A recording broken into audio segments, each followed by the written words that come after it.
지난 5월이었습니다. 문재인 대통령이 국가재정전략회의를 통해서 적극적인 재정 정책의 뜻을 밝혔는데요. 이 회의 이후 언론에서 국가채무비율 40% 관련 보도가 쏟아져 나왔습니다. 이날 비공개로 전환된 회의에서 홍남기 경제부총리가 문 대통령에게 국가채무 비율을 40%대 초반에서 관리하겠다고 보고하자 문 대통령이 국가채무 비율 40%의 근거가 무엇이냐라고 반문한 것이 알려지면서 정치권과 경제학계를 중심으로 국가채무 비율 뜨거운 논쟁이 벌어지고 있습니다. 보수 언론과 경제지들을 중심으로 국가 채무 비율 40%를 넘길 경우 한국 경제가 어려워질 수 있다며 재정 확대에 부정적인 보도가 잇따라 나왔는데요. 중앙일보 6월 6일에 어떻게 나라 국가는 무너지는가, 동아일보는 대통령 말 떨어지자 확장 재정 가속, 나라 빚 부담, 눈덩이 이런 제목의 기사를 냈습니다. 매경에서는 경제, 차라리 로봇에 맡겨야 하나. 라는 제목의 기사를 내놨고요. 환경에서는 나라빚 줄이는 OECD국 곳간 활짝 열겠다는 한국 이런 제목의 기사들을 냈습니다. 조선일보는 국가채무 40% 유지, 근거 뭐냐, 문 대통령 추가 재정 확대 강조.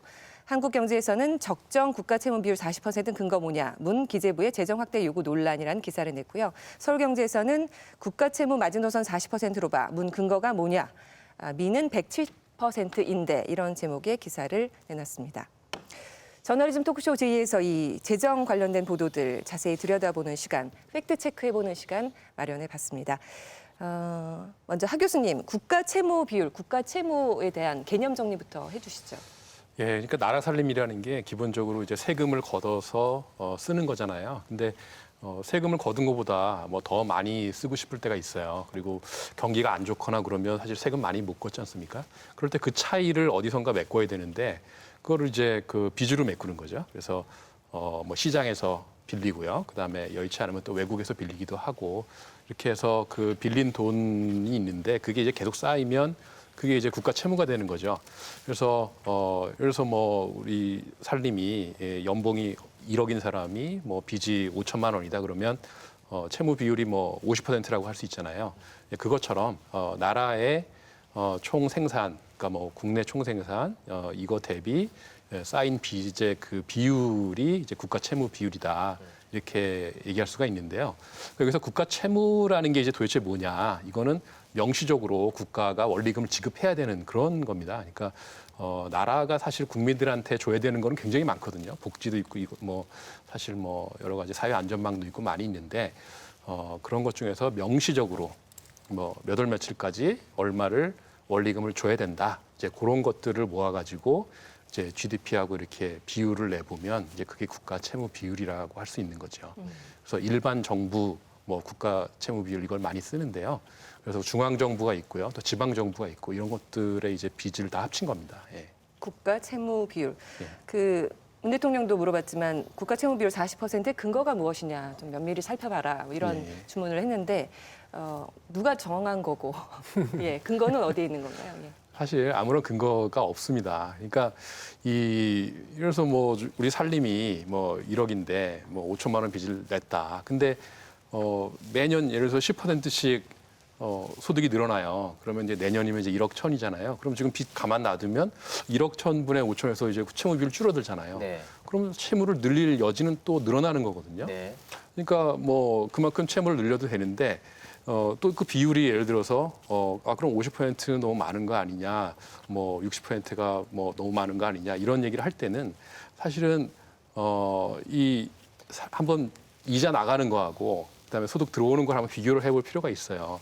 근데 이자 나가는 게 예를 들어서 뭐 100만 원 나가는데 소득 늘어나는 거는 200만 원 늘어난다 그러면은 사실은 그렇게 큰 부담이 안 되거든요.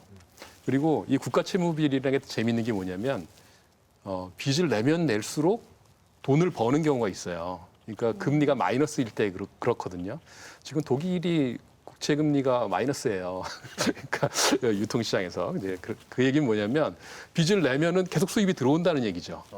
네, 되게 재밌죠. 근데 그 우리나라도 저축하는 사람보다 빚내는 사람이 더 그렇죠. 예, 그게 우리나라 같은 경우에 그런 현상이 좀 있어요. 이게 뭐냐면 예를 들어서 국채 금리가 2%고 성장률이 뭐 명목 성장률이 3%라고 한번 생각을 해보시면은 예를 들어서 이제 100만 원 빚을 내는 거예요 지금 국가가. 그리고 내년에 얼마를 갚냐면 102만 원을 갚으면 되잖아요. 근데 경제 규모가 3% 증가하면은 이제 100만 원 빌리던 거를 103만 원을 빌릴 수가 있어요. 그래서 103만 원을 빌려서 102만 원을 갚으면 만 원이 남아요. 그러니까 이 성장률하고 금리 간의 차이가 1%면 그 빚을 많이 내면 많이 낼수록 그거의 1%를 갖는 거예요. 그러니까 만약에 정부가 빚을 200만 원을 내면은 204만 원을 갚고 그 다음에 세금으로 거둘 수 있는 게 설명하지 말라고. 저는 아무도 못 알아요. 100까지는 괜찮은데 또 200으로 넘어가면 돼. 200으로 넘어가니까 좀 그렇죠. 그러니까 사전에 그렇게 교육을 시켰는데도 이 숫자가 나오니까 좀 효능감이 떨어져. 그러니까 아까는 투자 치지 말라고 그랬죠. 근데 어쨌든 후배를 잘 파악하고 계셨네요. 교수들이 다 그래요. 다 그래요? 네. 근데 어쨌든 간에 내가 소득이 늘어나는 속도하고 이 이자가 커지는 속도하고 비교했을 때 소득이 더 빨리 늘어나면 이자 갚고도 얼마든지 생활할 수가 있는 거거든요. 근데 지금 보수나 경제지들은 소득이 좋아지지 않을 것이다라는 가정을 깔고 있는 거잖아요. 나빠지면 나빠졌지. 그렇죠. 그러니까 이제 이런 공격들이 들어오는 거예요. 예, 그게 굉장히 중요한 포인트인데요. 그러니까 소득 증가율이 이제 낮아진단 말이에요. 그러면 금리도 낮아져요. 이게 같이 갑니다, 이게. 그러니까 우리나라도 예전에 보세요. 소득 증가율 10%일 때는 금리 10%막 이랬거든요. 근데 지금은 소득 증가율 뭐 한 3%면 금리 한 2%잖아요. 그러니까 그 차이가 존재할수록 정부는 계속 빚을 더 낼 수가 있는 거고요. 이게 상당 기간 우리가 이제 그 상태가 지속될 거다라고 다들 예상을 하는 거고, IMF 같은 데서는 한국은 뭐 한 240% 넘어도 된다. 그리고 이 학자들이 논문을 많이 썼는데 어떤 학자는 한국의 이 여력은 무한대다. 무한대라는 또 이런 그 표현을 쓰는데 그러니까 세계 여러 나라 거를 분석을 했는데 무한대인 나라 딱 한 나라예요. 한국. 그러니까 그만큼 한국이 이 재정 여력이 많다. 그리고 또 쓰면 쓸수록 좋다. 이런 얘기를 자꾸 스스로 하는 돈을 거고. 벌 수 있다. 그렇죠. 오히려. 빚을 낼수록 돈을 버는 빚을 이 낼수록. 희한한 이런 이게 상황이다. 그러니까 믿어도 되나요? 그러니까 채무 비율이라는 거를 이제 제가 조금 백그라운드로 제 개인적인 백그라운드로 설명을 드리면 저는 이제 경제학을 외국 가서 공부하고 세계은행에서 이제 일을 하면서 주로 구조조정 뭐 이런 거를 했었어요. 그러니까 이제 이런 문제들을 좀 많이 좀 다뤄본 편인데 한국에 돌아왔을 때만 하더라도 제가 96년에 돌아왔는데 국가 채무 비율 얘기가 없었어요. 96년도에는. 네네. 왜 워낙 그 당시 우리나라 국가 채무 비율이 뭐 10%도 안 됐을 거야 그럴 거예요. 예. 그런데 IMF 위기 나고 나서 그다음에 이제 공공채권 발행한 걸 갖다 국채로 전환하면서 그 채무 비율이 좀 올라갔어요. 근데 그때 뭐 한 20% 됐는데 그때부터 언론에서 얘기를 하는 거예요. 근데 저는 이제 아니 채무 비율 20%에서 이걸 갖고 얘기를 하는 게 말도 안 되는 코미디다 이렇게 생각을 했는데 우리나라는 그거를 계속해서 지금 한 15년, 한 6년째 이 얘기를 이제 떠들어요. 근데 이거를 가만히 보고 있으면 이게 굉장히 한국에만 국한된 현상이에요. 뭐냐면 일반적으로 재정 적자를 낸다고 해서 그것이 그대로 국가 채무 비율의 상승으로 가지를 않아요. 이게 조금 어려울 수 있는 얘기지만 뭐냐면 경기가 나빠서 국가가 자동적으로 재정 적자를 내거나 아니면 확대 재정 정책을 써서 재정 적자를 내는 것은 단기적인 이슈예요. 그렇지만 그것이 나중에 경기가 좋아지면 그러면은 저절로 세금도 많이 거쳐지면서 적자가 흑자로 돌아가고 그러면 자연스럽게 또 채무 비율도 내려가고 하기 때문에 다른 나라의 숫자의 그 트렌드를 보면 업 앤 다운이 다들 있어요. 그러니까는 한 번 적자가 생기면 그 적자가 10년, 20년, 30년 계속돼서 그 채무 비율이 무조건 올라가는 그런 케이스는 누적되는 게 없는 아니군요. 거거든요. 네. 근데 우리는 이상하게 올해 재정 적자를 내면 20년 뒤에 채무 비율 올라갈지도 몰라. 이 소리를 금방 가버리는 거예요. 근데 이 얘기의 틀이 거의 20년 동안 안 바뀌어요. 근데 그 이유는 왜 이런 일이 있을까를 저도 이제 생각을 굉장히 오래 해봤는데 이거는 뭐냐면 기재부의 관리들이 그동안 그 국민들 또는 기자들을 상대로 그 세뇌해 놓은 것을 사람들이 다 믿어버리는 거예요. 뭐냐면 기재부 관리들은 그러니까 경기가 나빠져서 우리나라는 전통적으로 경기 조절을 재정 적자를 통해서 하질 않았어요. 우리나라는 기본적으로 뭐를 했냐면 금리 갖고 하거나 환율 갖고 하거나 아니면 신용량 자체를 확장시키거나 줄이는 쪽으로 컨트롤을 했지 재정 정책을 경기 조정으로 쓰지 않던 나라거든요. 근데 그 이유는 뭐냐면 이 사람들은 어떻게 생각하냐면 어떻게 보면 이제 그 쓸 데가 있어도 돈이 무조건 없다고 보는 엄마 있잖아요. 그래서 찐이네요. 그러니까 나는 무조건 나는 없어. 이거 큰일 나라고 말을 갖다 미리 차단을 시켜서 그 정부나 아니면 정치인들이 우리나라의 복지 수준을 높이는 것을 막는 수단으로 썼던 거예요. 그러면 그 사람들은 또 왜 그렇게 했을까? 아니면 복지를 늘리면 결국은 언젠가는 장기적으로 증세를 해야 될 거 아니겠어요. 그 증세하는 걸 막기 위해서 세금 더 내는 게 싫어서. 네, 궁극적으로 세금 더 내게 하지 않게 하기 위해서 복지를 줄이고 근데 복지 줄이는 또는 늘리는 것을 반대하는 이유로 뭘 들면 지금 적자 늘리면 채무 비율 늦어가지고 우리나라 큰일 납니다. 이렇게 원투원으로 이렇게 붙여놓은 거예요, 계속해서. 그걸 우리가 지금 그대로 여전히 받아들이는 거죠. 그리고 또 특히 이게 언론이 이 부분을 잘 쓰게 된 아주 좋은 재료의 형태를 다 여러 가지로 갖추고 있다고 보거든요. 하나는 이제 일단 공포가 활용되기가 되게 좋은 그렇죠. 소재다. 우리는 사실은 못 살던 나라니까 네. 빚에 대한 공포가 굉장히 많은 거예요. 저희 집도 그렇고 저부터도 사실은 심리적으로 빚에 대한 공포가 되게 있거든요. 예전에 뭐 더 거슬러 올라가면 국채 보상했던 운동 했던 거 경험, 뭐 조선 말기에. 그다음에 외채에 대한 공포가 갑자기 성장했던 80년대라든가 결정적으로는 97년 IMF 같은 거 이런 것들이 이제 복합적으로 겹쳐 있으면서 집단 기억상으로 부채가 늘어난다라고 하는 것은 무조건 공포적인 어떤 분위기를 갈 수밖에 없습니다. 맞습니다. 근데 재미있는 것은요. 정준 선생님이 그 얘기를 하는데 그러니까 우리나라가 굉장히 그 선택적인 공포감인가 뭐냐면 IMF 위기 이전에 우리나라처럼 기업처럼 부채가 많았던 나라도 또 드물어. 예. 거기에 대해서는 또 아무도 신경을 안 써. 왜? 자기들 이해해. 부합하니까. 왜냐하면 부업 또 마찬가지죠. 가계부채도. 가계부채 올라가는 것에 대해서 걱정하는 사람이 있지만 정권에서 자기네들이 편하면 쓰세요라고 또 올려. 그러네. 그런데 이상하게 국가 부채만 나오면 경기를 일으키는 거예요. 그러네. 또 듣고 보니. 사실 이 전체 스토리가 외국 사람 눈으로 보면 거의 이해 안 뭐 가죠? 웃기는 얘기라고 생각할 수밖에 없어요. 왜냐하면 코미디인가요? 아니 거의 그 정도는 말할 수밖에 없고 지금 사실 한국은 지금 4년 동안 연속 그 지금 흑자가 있거든요. 아시아에서는 딱 두 나라밖에 없어요. 바로 한국하고 대만. 그리고 유럽에서도 흑자가 나오는 나라는 스위스, 독일, 그리고 스칸디나비아 그거 다예요. 그래서 유럽에서 사실 EU 이내 그냥 평균적으로 사실 그 국가 채무 비율은 80% 이상이거든요. 그래서 그거 보면 40% 넘어가다 우리 무슨 공포성 생기는 게 거의 웃긴다고 생각해요. 왜냐하면 사실 한국도 선진국이잖아요. 선진국이라면 40% 넘어가는 게 큰 문제 아니거든요.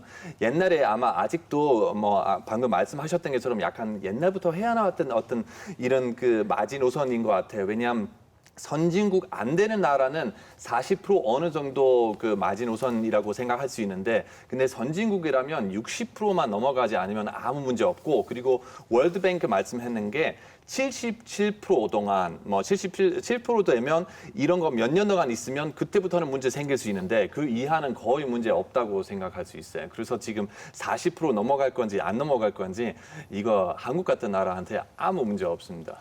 네, 그리고 그 60% 이제 말씀하셨는데 그거는 사실 그 EU 그 국가들이 사실 이제 경쟁을 할 수가 있는 거거든요. 그러니까 사실 이 국채를 쓴다는 거는 이제 금융시장에 있는 자원을 국가가 가져다 쓰는 건데 이제 EU라는 건 이제 유로화로 통합이 돼 있잖아요. 그러니까 유로라는 자원이 이만큼 있는데 이제 나라들이 이제 나눠 쓰는 거예요, 그거를. 근데 어느 나라가 예를 들어서 GDP에 200% 이렇게 갖다 써버리면 다른 나라가 쓸 게 없어지잖아요. 그러니까 다른 나라는 네. 특정한 나라가 만약에 통화가 개별 통화면 자기가 그렇게 그 부채를 갖다 방만하게 쓰면 그것이 이제 통화 위기로 오니까 겁이 나는데 EU라는 그 커런시로 똑같은 통화로 돼 있으니까 겁 안 난단 말이죠. 그러니까 이제 먼저 써도 되지 않을까라는 생각이 들어서 그걸 막기 위해서 그런 룰을 서로 만든 거죠. 그렇죠. 예, 그리고 바로 그것 때문에 지금 이태리 문제가 생겼잖아요. 그렇죠. 우리는 네. 지금 바로 네. 이번 주에서 그냥 거의 폭발했잖아요. 지금 EU는 이탈리아한테 뭐 소송 준비도 중인데요. 왜냐하면 이탈리아는 이런 규칙 제대로 안 지키고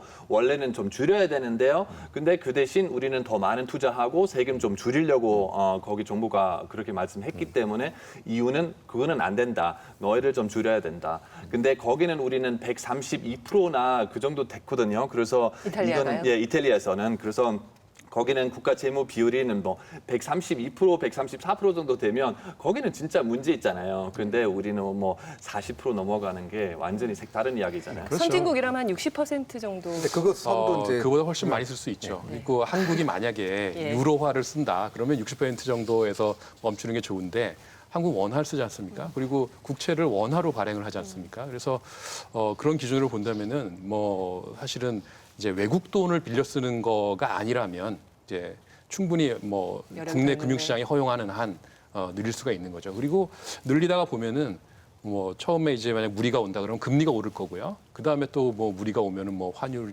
오를 거고 물가가 오를 거고 이제 그런 이 체크 장치들이 있기 때문에 예, 그런 걸 봐가면서 이제 기술적으로 쓸 만큼 쓸 수가 있는 거죠. 예. 그래서 우리나라가 이제 40% 선이라는 게 왜 나왔느냐라고 얘기하면 대체적인 설이 그거예요. 그러니까 EU가 대충 60%를 잡았으니까 우리는 EU보다는 보수적으로 잡아야 돼.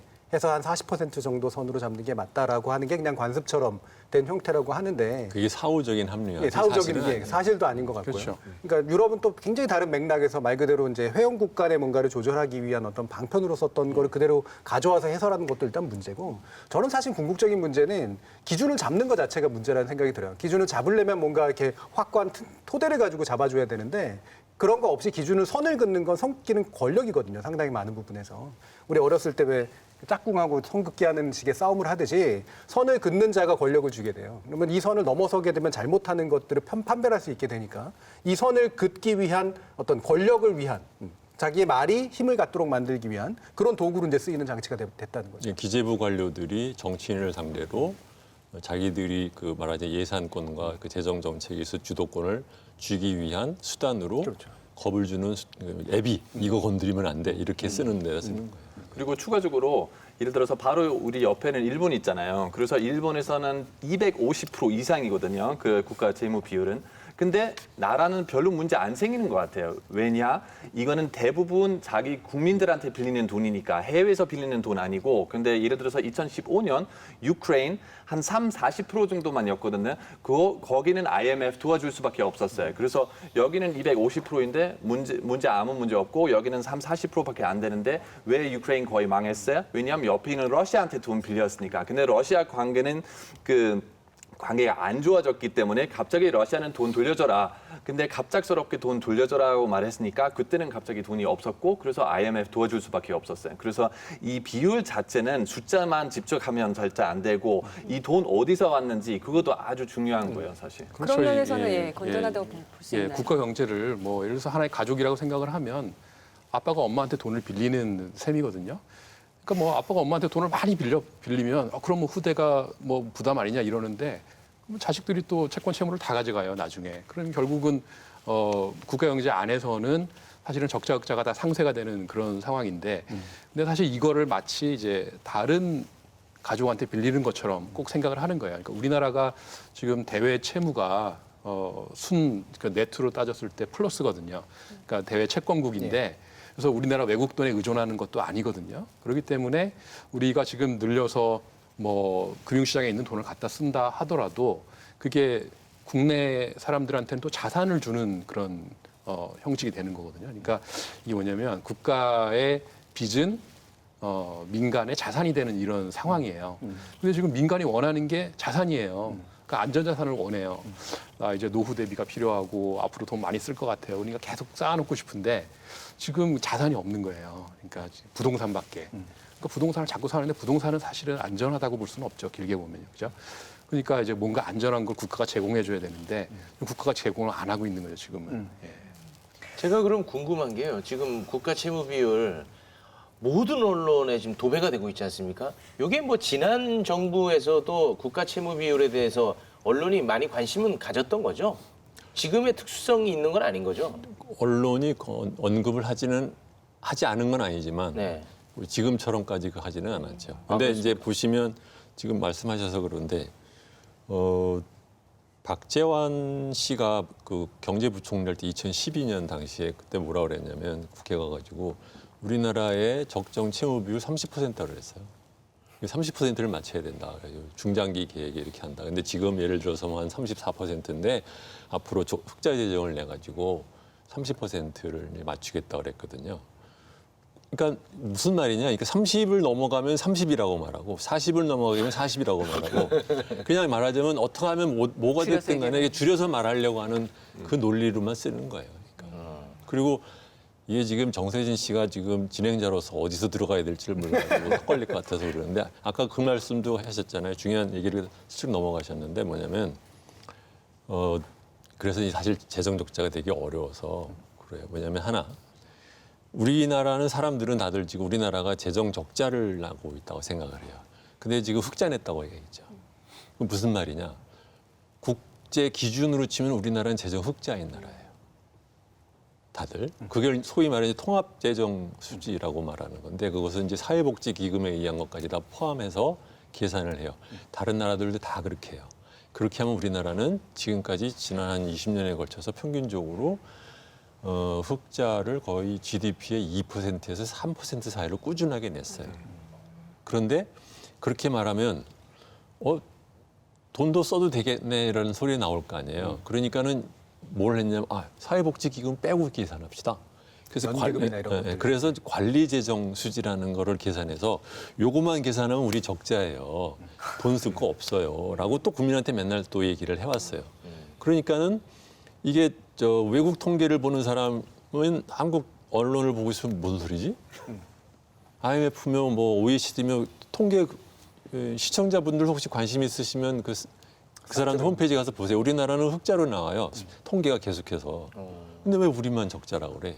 왜냐하면 적자로 보이고 싶은 숫자를 우리가 만들어낸 거예요. 또 하나. 지금 채무 비율 얘기할 때 채무는 이제 2018년 말 기준으로 한 700조가 돼요. 그 700조 중에 400조는 적자를 내면서 쌓인 채무이고 300조는 사실은 그 외환 시장에 개입을 하기 위해서 발행한 국채로 달러를 또는 해외 미국 국채를 사놓은 돈이 있어요. 외국한 평형기금이라고 그러는데 좀 어려운 얘기지만 풀어서 말하면 우리나라가 국채를 발행해요. 그 돈을 마련하잖아요. 네. 그 돈으로 달러를 사요. 그 달러로 미국 국채를 사놨어요. 또 그게 한 200조 되지 않나? 그리고 나머지 한 100조는 국민주택기금이에요. 이게 이 LH공사 같은 데서 짓기 위해서 우리가 채권 왜 뭐 사야 되는 거 있잖아요. 뭐 차를 사거나 할 때 그런 식으로 만들어낸 채권으로 그 발행한 채권이거든요. 거기에 해당되는 자산을 국민채권기금, 그러니까 그 주택기금으로 갖고 있어요. 무슨 말이냐? 이건 이제 금융성 채무라고 그러는데 이걸 다 합치면 300조예요. 우리나라는 그럼 700조 중에서 300조가 금융성 채무이란 말이죠. 왜냐하면 무슨 뜻이냐면 채무에 상응하는 자산이 또 따로 금융자산이 있다라는 거죠. 그러면 외국은 들어가서 그러면 걔네들은 금융 채무가 얼마나 될까? 거의 없어요.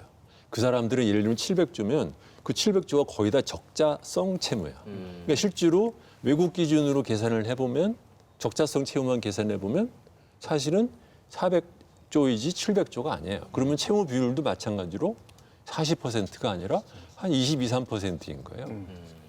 그러니까 이런 식으로 말하자면 그동안에 우리나라의 그 기재부 관료들이 그러니까 원래 재정 수지라는 게 어지간한 사람은 잘 모르잖아요. 그러니까는 이렇게 저렇게 막 이렇게 덧칠을 해놔가지고 실상을 알 수 없게 만들어 놓은 거예요. 이게.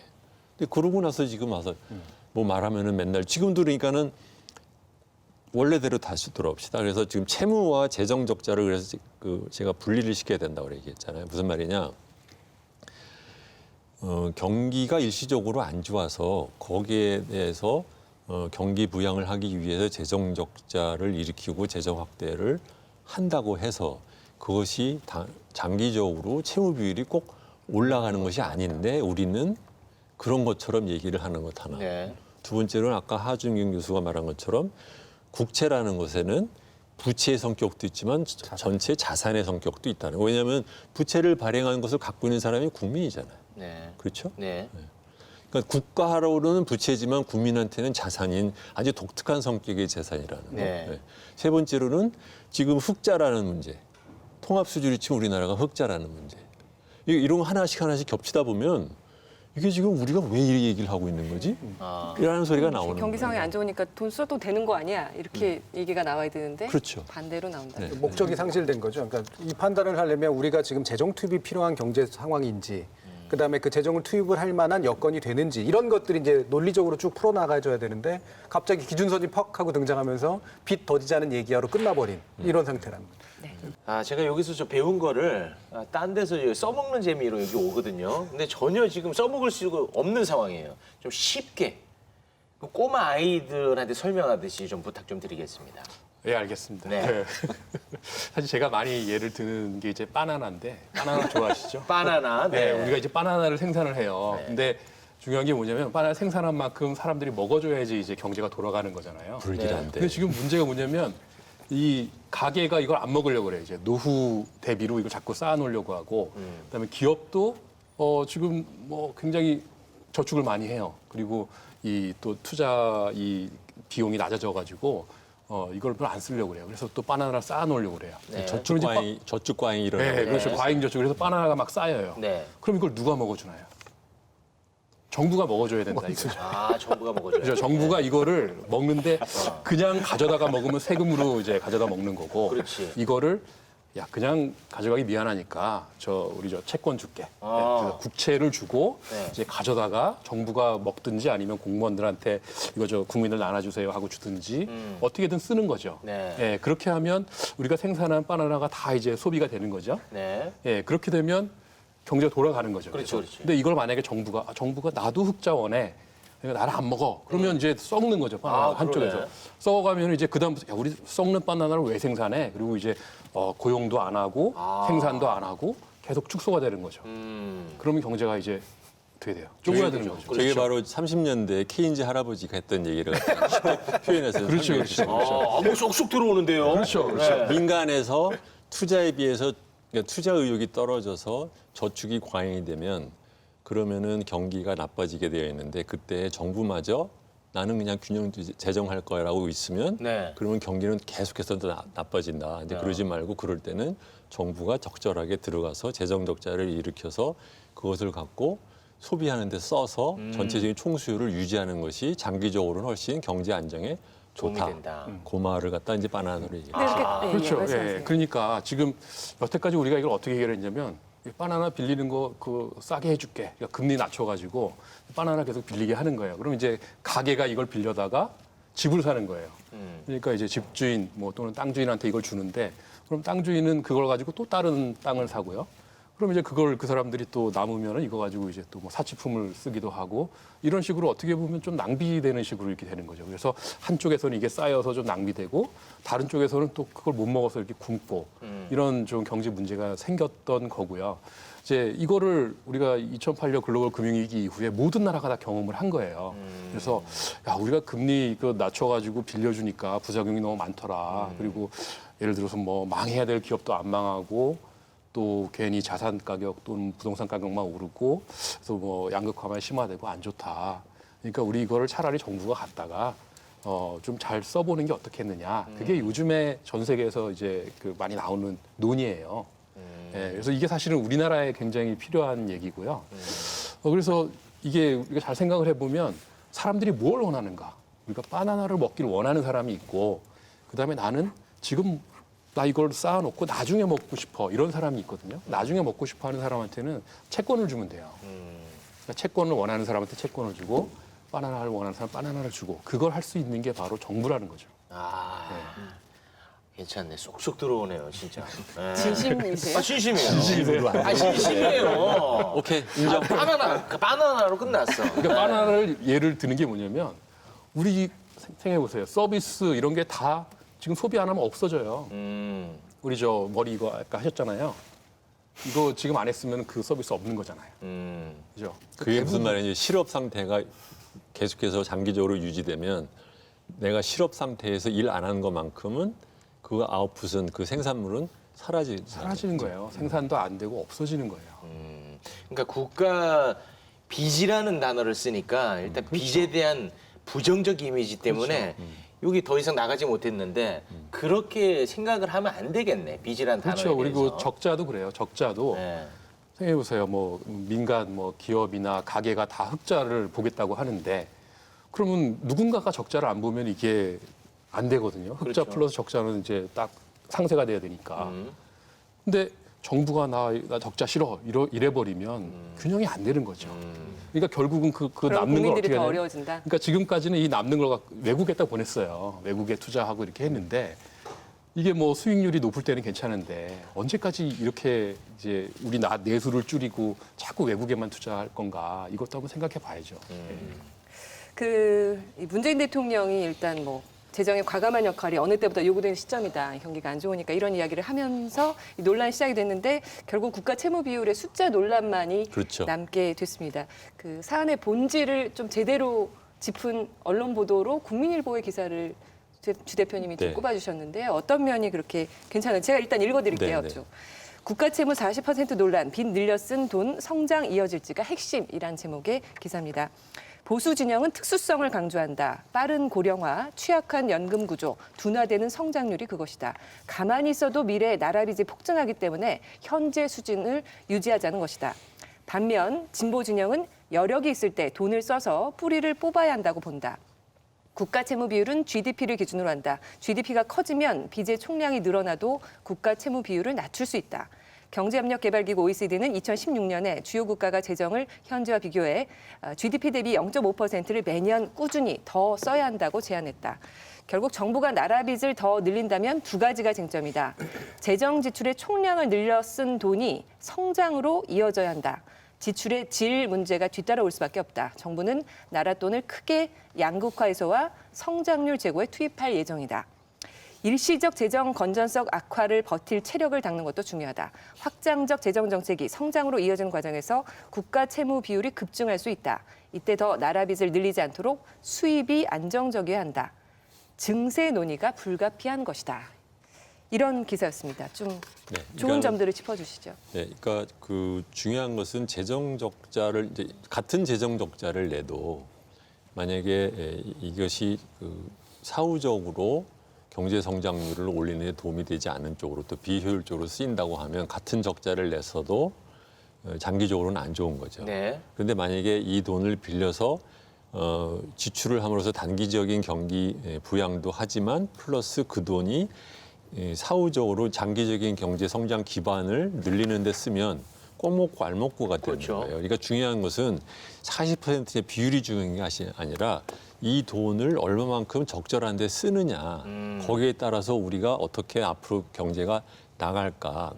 그것이 더 중요하다는 거죠. 그러니까 그 면에서는 뭐 드물게 그 문제를 잘 잡은 것 아, 같아요. 그래? 이 정도 기사도 없어요? 별 얘기도 아닌데.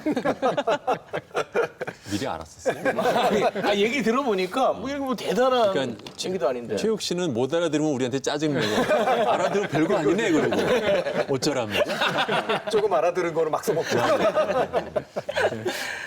별거 아닌 기사예요. 그렇잖아요. 지금 뭐 얘기 들어보니까 뭐 이 기사가 굉장히 뭐 어려운 기사도 아닌데 이 정도도 칭찬할 정도면 나머지는 이 정도가 안 된다는 얘기 그러니까 이 아니겠어요? 정도의 그 어떤 면에서 보면 경제학에서 거시경제적 관점에서 이제 적절히 얘기할 수 있는 수준도 기존 언론이 얘기를 안 한다는 아, 거죠. 그래요? 저도 아까도 자주 나왔지만 우리나라 언론의 고질적인 문제인데 특히 경제 문제에 있어서만큼은 더 그렇게 나타나는 것 같아요. 그러니까 마치 무슨 정당이 자신의 정치적인 이익을 위해서 경제 문제에 대해서 이렇게 말 그대로 요설을 푸는 것과 거의 유사한 형태의 그런 식의 정치적인 언어들이 굉장히 많이 사용이 되거든요.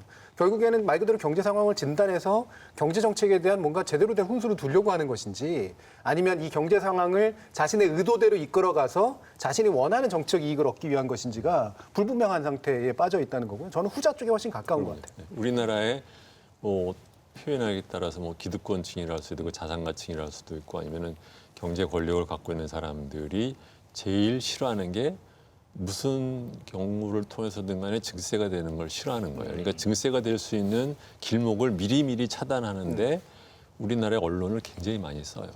우리 얼마 전에도 부동산 테마 한번 있었잖아요. 그때도 뭐 무슨 세금 폭탄이나 뭐 이렇게 뭐 공포 시나리오 만들었는데 나중에 우리 계산해 보니까 뭐 수십억 벌어야 뭐 부동산 통해서 그럼 1년에 100만 원 정도 올라가는 거예요, 세금. 그래서 아니면 뭐 이 보통 사람한테 뭐 10만 원 올라가든지 그래서 거의 누구한테도 큰 부담이 안 되는 게 근데 미디어는 기사들 보면 먼저 세금 아니면 뭐 이런 돈 관련된 거 보면 항상 그 부동산이나 세금 관련된 거 그럼 항상 어떤 공포 시나리오 바로 나오는 것 같아요, 한국에서는.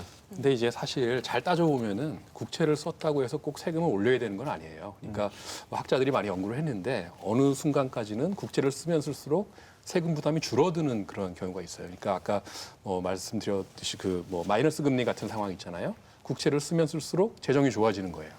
그러니까 세금을 오히려 깎아줄 수가 있는 거죠. 그렇기 때문에 진짜 중요한 건 뭐냐면은 사람들이 국채를 사랑하게 하는 거예요. 그러니까 신뢰를 주고 야 정부가 이거 잘 관리하는구나. 그리고 이제 성장도 앞으로 계속 유지가 되겠구나. 그러면은 사람들이 그냥 국채를 갖고 있음으로 해서 해피한 거예요. 그래서 집에 국채를 계속 쌓아놔요. 그러면은 나라는 세금이 아니라 그냥 국채를 주고 돈을 갖다 쓸 수 있는 거죠. 네. 그러니까 오히려 자기들이 세금을 덜 낼 수도 있는 거예요. 그러니까 세금 내는 대신에 국채를 받으면 되니까. 그게 사실은 일본 같은 데서 이루어졌던 일이고요. 그러니까 일본 노인들 집에 가보면은 뭐 국채, 현금 이런 것들이 금고 속에 막 있거든요. 근데 이분들이 돌아가실 때까지 안 쓰고 갖고 계실 가능성이 많아요. 왜냐하면 한 20%는 벌써 치매 걸리셨거든요. 몰라요, 자기가 이 국채 있는지도. 그러니까 나라에서는 그냥 그만큼을 또 쓸 수가 있는 거예요. 네, 그러니까 그거를 우리가 두려워할 이유가 없고요. 그러니까 오히려 그 세금을 덜 내고 싶으면 오해하는 사람들은 치매를 이용한 경제 정책을 쓰자는 얘기. 아니 그건 아니고 그러니까 막말 논란이 네, 결과적으로 이 그 일본의 노인들 중에 한 20% 정도는 자기가 이게 있는지도 모르는 상태가 돼버렸다는 얘기죠. 네, 중앙일보 이정재 시시각각 어떻게 나라 국가는 무너지는가라는 기사였는데요. 지난해 신재민 전 사무관의 폭로도 그중 하나다. 그는 4조 원의 적자 국채 발행 시도와 박근혜 정부 마지막 해의 국가 채무 비율을 39.4% 이상으로 높이라는 경제부총리의 지시를 폭로했다. 나는 그의 폭로가 조직의 전통과 자긍심이 만들어낸 국가를 위한 양심 선언이었다고 믿는다. 그런 기재부 관료를 보는 이 정부의 시선은 그러나 차갑기 짝이 없다. 정부는 그를 검찰에 고발했다. 예산을 펑펑 못 쓰게 막는 관료를 관료주의, 복지부동으로 몰았다. 급기야 대통령은 지난달 16일 홍남기 부총리에게 국가 채무 비율 40%가 마지노선이라는 근거가 뭐냐며 재정 확대를 주문했다. 홍 부총리는 보름 뒤 2022년 국가 채무 비율이 국내 총생산 GDP 대비 45%, 971조 원에 이를 것이라고 화답했다. 지난달 초 중기 재정 운용 계획을 내놓으면서 GDP 대비 41.6%, 898조 원으로 추산했던 것을 대통령 발언 후 보름 만에 70조 원 넘게 늘린 것이다. 놀랍도록 빠른 속도다.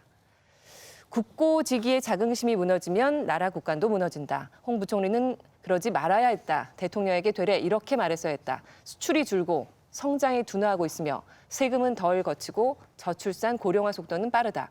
통일에 대비해야 하고 연금을 국가가 지급 보장해야 할 수도 있다. 공무원을 늘리고 수십조 원의 현찰을 뿌려대는 통해 올해부터 통합재정 수지가 적자로 돌아선다. 4월 경상수지마저 적자로 돌아섰다. 7년 만에 처음이다. 이런 추세면 사상 첫 쌍둥이 적자 시대가 올 수도 있다. 지금은 되레 재정을 더 아끼고 더 제대로 써야 할 때다. 미래 세대를 위해. 이런 기사였습니다. 더 제대로 써야 한다는 이야기도 있네요, 마지막에는. 예.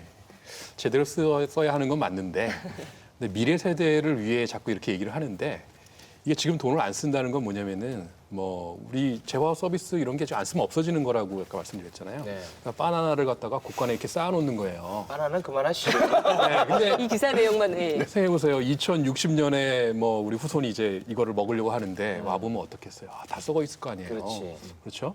그러니까 이거를 갖다가 그러면 야 우리 좀 생산적인 뭐 자본 투자에 쓰자. 그래가지고 뭐 어디 뭐 컴퓨터를 샀어요. 그럼 컴퓨터는 가만히 있나요? 몇십 년 동안 다 이 감가상각되고 그렇지. 그것도 또 생산성이 별로 없어요. 사람은 없는데 컴퓨터만 너무 많으면 또 생산성이 없거든요. 그럼 결국 이거를 사람한테 먹여가지고 차라리 뭐 이렇게 애기도 많이 낳게 하고 또 공부도 많이 시키고 이렇게 해서 나중에 또 바나나 잘 만들게 이렇게 만들어주는 게 후손을 위하는 거라 이거죠. 그러려면 지금 이걸 투자를 해야 된다는 거죠. 써야 된다는 거죠. 네. 이 기사가 그렇게 기가 막히셨어요? 뭐 저 기사뿐이 아니니까 저 기사만 말할 필요는 없는데요. 그러니까는 지금 제가 처음부터 계속해서 지금 반복해서 말을 하고 있는 건 뭐냐면은 재정 적자를 늘리는 것은 일시적인 것이지 우리가 영원하게 재정 적자를 늘리자고 말한 적이 아무도 없어요. 근데 이걸 갖다 놓고 갑자기 왜 후손이 나오냐는 거예요. 경강부에도 이런 경강부가 없다는 말인 거죠. 근데 뭐 영원히는 아니더라도 뭐 몇십 년 동안 늘려야 되는 상황도 있어요. 그러니까 뭐냐면 고령화가 너무 많이 돼가지고 다들 불안한 거예요. 그래가지고 뭔가 자산을 원해요. 안전 자산을 원해. 그래서 자꾸 국채를 갖고 싶어 해요. 그러면 정부가 적자를 내지 않으면 국채를 공급해 줄 수가 없거든요. 네. 그러니까 마치 미국이 경상수 적자 안 하면 달러를 우리가 못 얻는 거나 마찬가지예요. 그래서 정부가 이 관리재정수지라고 하는 것도 조금씩은 적자를 내서 국채를 공급을 시장에 해줘야 시장의 그 국채 수요를 만족시킬 수가 있는 거거든요. 그러니까 우리나라 국채 수익률이 지금 1.6대까지 이렇게 떨어졌거든요. 그러니까 굉장히 낮은 금리라는 얘기고 그거는 이제 국채를 다들 갖고 싶어 한다는 얘기예요. 그러니까 그만큼 국채를 시장에 쫙 뿌려줘야 금융시장도 돌아가는 거고 경제에 이렇게 윤활유처럼 작용을 하는 거거든요.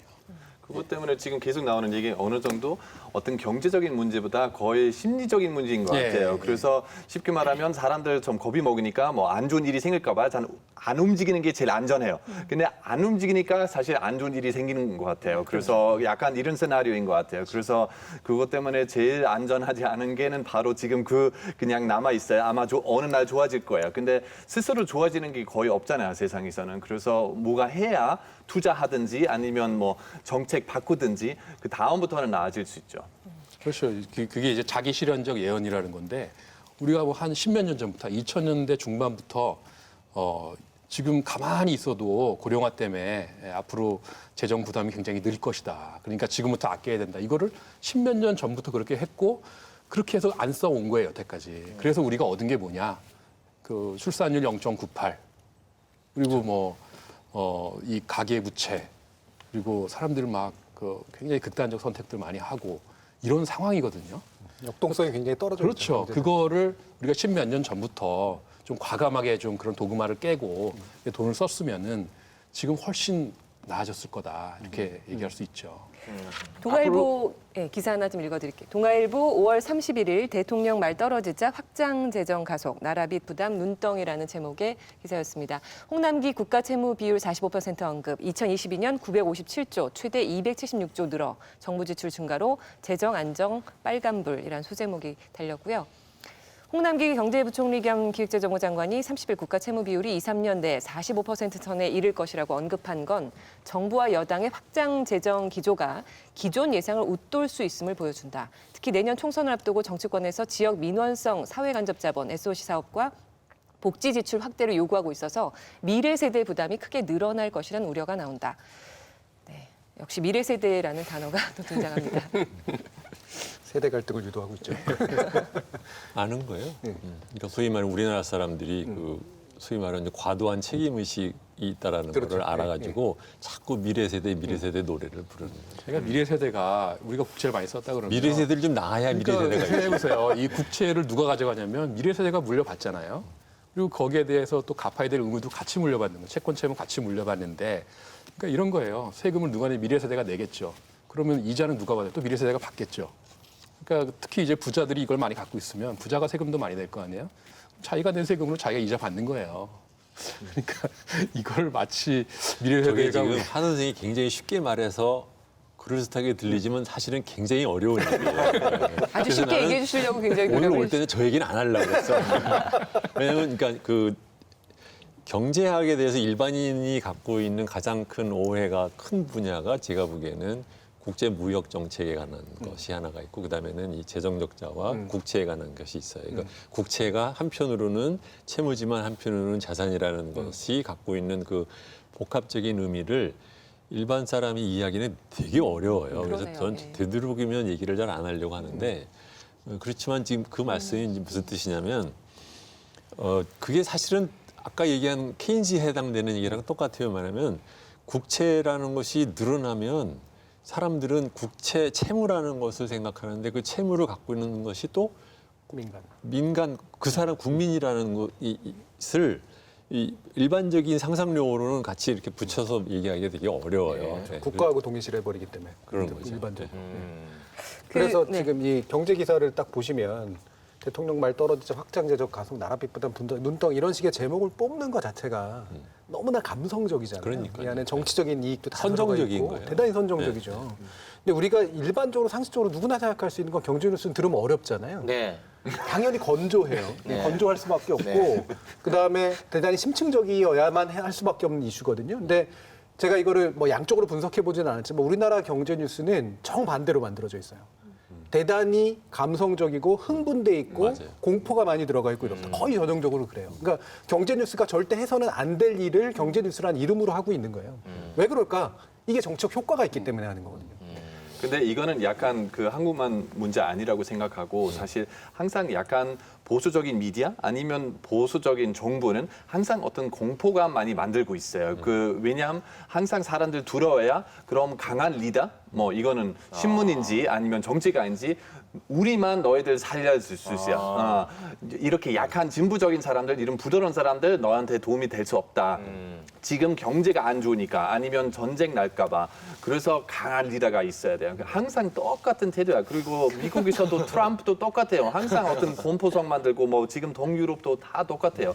경제가 안 좋아지면 대부분 이런 보수적인 리더들 많이 생기는 거예요. 그리고 보수적인 미디어 더 강해지는 거예요. 그래서 공포를 자극했을 때 보수적인 정치 세력이 이익을 얻는 경향이 있는 거는 일반적으로 정치학적으로도 맞고요. 근데 사실 정치 자체가 그런 것 같아요. 정치가 공포를 왜냐하면 여러 가지 감성 중에 가장 바닥 감성이 공포 감성이기 때문에 공포의 반대로 안전을 추구하는 성향을 이제 자극하기 위한 그런 정치 레토릭인 경우들이 상당히 많이 있거든요. 근데 국내에서는 또 외국에서도 진보가 또 그걸 사용하는 경우도 물론 있으니까 정치의 언어라고 얘기하면 될 것 같고 대신 문제는 이제 경제 뉴스는 정치 언어를 썼을 때 생기는 문제가 너무나 명확한 그런 식의 것들이잖아요. 근데 왜 경제 뉴스에 더 많은 감성과 공포들이 들어가느냐 이 질문을 해야 되는 거예요. 그러고 보니까 국민일보의 그 기사는 굉장히 드라이하고 상당히 담백한 그렇죠. 거네요. 네. 예. 이거 사실은 이게 보수 진보의 문제도 아니에요. 그러니까 미국 같으면 지금 트럼프가 재정 적자를 엄청나게 지금 네. 쓰고 있고요. 그다음에 국가 부채를 엄청나게 늘렸어요. 근데 이게 트럼프가 우리가 뭐 진보라고 얘기할 수는 없는 뭐 그런 건데 그럼에도 불구하고 굉장히 어떻게 보면은 확대 재정을 지금 써서 성공을 하고 있는 지금 상황이고 그리고 앞으로도 계속 이렇게 갈 거다라는 게 지금 다 예상이거든요. 근데 그렇다고 뭐 우리가 네, 그거는 사실인데요. 예, 제가 예, 말하고 싶었던 거 그냥 이런 공포감 사용하는지 예, 꼭 예, 그냥 예. 그 국가 채무 비율이 올라가는 게 뭐 그거는 그냥 진보적인 정부는 하는 게 아니고 예. 이탈리아 아까 우리 이탈리아에 대해서 얘기했잖아요. 이탈리아에서도 지금 어느 정도 그리스 이후는 뭐 유럽에서 제일 큰 문제이잖아요. 지금. 근데 이탈리 정부도 잘 아시다시피 거의 우파적인 당이잖아요. 그래서 거기도 되게 보수적인 스타일인데, 근데 거기도 그 국가 재무 비율이 많이 올리고 싶어서 그것 때문에 지금 EU하고 부딪히는 중인데요. 예. 최욱 씨는 어떻게 국민일보 기사와 다른 기사들이 좀 비교가 되나요? 아까 국민일보 기사 뭐 이 정도 가지고 그러니까. 네. 이제는 뭐 전반적으로 다 알아듣는 상황입니다. 그리고 그게 확실히 질적인 차이가 있다는 것도 느끼고 있는 상황이죠. 네. 깔끔하게 지금 해결되고 있습니다. 다 네. 따라가고 있습니다. 예. 걱정하지 마십시오.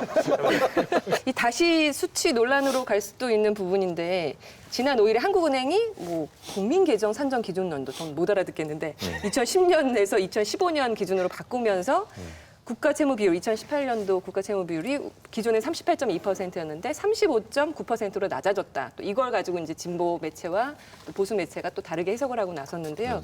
이거는 원래 5년마다 이렇게 하는 겁니까? 예. 요거 못 알아듣겠더라고요. 네, 5년마다 이렇게 통계를 업데이트를 하는데요. 네.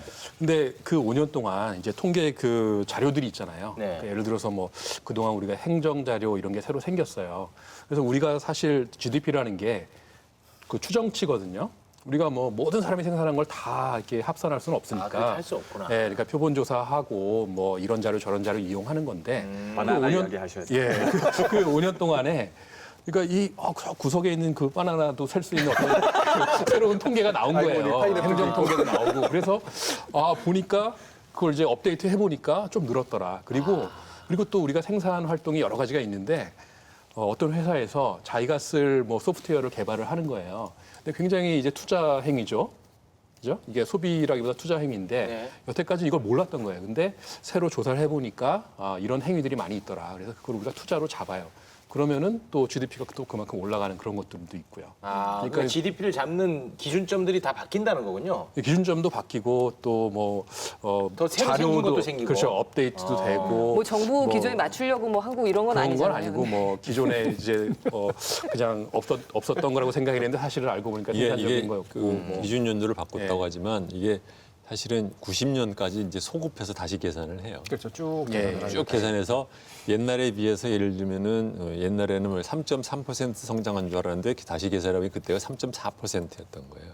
이런 것들이 하나씩 꾸준하게 쌓이다 보니까 이제 지금 숫자로 보면 기준은 90년이고 2015년 기준으로 보니까 숫자가 더 늘어나 있는 거죠. 그러니까 예. 단순히 2015년 숫자만 바뀐 게 아니라 소급해서 위에 것까지 다 네, 바꾸니까. 쫙 바뀐 아. 현재의 관점에서 늘 과거를 재조정해서 이렇게 일관성 있게 봐야 되죠. 이제 아까 말씀하신 중요한 것은 뭐냐면 GDP라는 것은 특정한 시점을 기준으로 만들어 놓은 그 분석표에 의해서 계산을 해본 추정치예요. 그러니까 이게 어디 있는 게 아니거든요. 그러니까 이것을 경제가 바뀌면서 한 번씩 업데이트를 하는데 그 과정에서 문제는 이제 말하자면 타이밍이 한참 시끄러운데 한국은행에서 떨컹하고 말했더니 근데 해보니까 지난 20년 동안에 계산해 보니까 우리나라 명목 GDP가 좀 더 컸어요라고 말을 했어.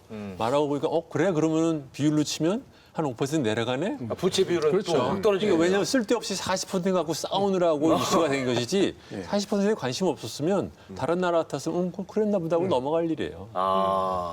야 이거 엄청 그러니까 민망해졌네. GDP 대비 무슨 비율로 넘어가면 큰일 나고 뭐 이게 1%, 4% 넘어가면 무슨 아무 문제가 없는 무의미한 얘기예요. 저도 그래서 우리나라 정부나 언론도 그게 진보 언론이건 보수 언론이건 간에 이걸 가지고 논쟁을 한 상황 자체가 사실은 좀 어설픈 상황이라고 그러니까 생각해요. 한국만 있는 논쟁이에요 이게. 이게 쓸데없이 기준을 가지고 얘기할 상황이 아님에도 불구하고 기준을 설정해 버리니까 그럼요. 네. 지금 이 통계치가 마치 조작해 가지고 뭔가 더 유리한 통계치를 만들려고 했던 의도처럼 읽히거나 아니면 이걸 또 방어하기 위해서 사실은 새로운 기준 적용해 보니까 훨씬 우리는 건전해라고 얘기하거나 똑같은 어떤 맥락 속에 있는 거죠. 그 기준을 사실은 우리가 생각할 필요 없이 지금 재정 여력을 비추어서 투자해야 될 시점이냐 아니냐를 봐야 되는데 자꾸 이제 반대쪽의 논리에 휘말려 들어가는 현상들이 나타나고 있더라고요. 다 알아두고 계시면 알아듣느라고 지금 엄청 머리가 쓰여. 허무해졌어. 왜요? 왜 허무해지셨어요? 아니 그 40%로 모든 언론에서 다 떠들고 했었는데 결국은 이제 봤더니 확 떨어진 거 아니겠습니까? 그럼 이제 내년도에 예를 들어 500조 예산을 잡는다고 하면은 40% 이런 게 그 의미 없어지는 싸움이 되는 거죠. 그보다 그러니까 더 떨어지겠네요. 국가 이렇게 채무가. 말씀을 드릴게요. 그러니까 제가 외국에서 오래 살면서 뭐 맨날 보고 있는 게 매크로 숫자이고 한국에 돌아서도 맨날 보는 게 이제 국내외 이제 해외 매크로 숫자를 보는데 그런 보도며 이런 분석에서 국가 채무 비율이 거론되기 시작한 것은 2008년 그 세계적인 금융 위기 이후에 서구 국가들이 그 당시에 GDP 대비 막 10%, 8%씩 적자를 내면서 그것이 순식간에 그러니까 적자를 갖다 이게 오래 가면서 그 결과 자기네들도 생각지도 못했던 숫자로 채무 비율이 올라간 거예요. 근데 그 전에는 보통 한 60% 됐다가 그때 이제 경기가 안 좋으니까 그것을 재정 정책을 써서 채무 비율이 올라가니까 급격하게 올라갔거든요. 이거 올라가니까 뭐 60% 하던 나라들이 90%를 갖다 한 3, 4년 만에 만들어 버리니까 자기들도 그때는 겁이 난 거예요. 그러니까 그때부터 조금 채무 비율 한번 계산해 봐야 되는 거 아니야? 그렇지만 그때도 아무런 논리적인 근거가 없으니까 계산해 보니까 뭐 90% 넘어가면은 경제 성장률이 10% 부채 비율이 10% 포인트 올라갈 때마다 뭐 경제 성장률이 뭐 0.1% 내려간대. 그런 얘기밖에 안 나오는 거예요. 싱거운 거죠. 게다가 심지어는 그 계산한 것도 학문적으로 문제가 있다고 한참 두드려 맞았어요.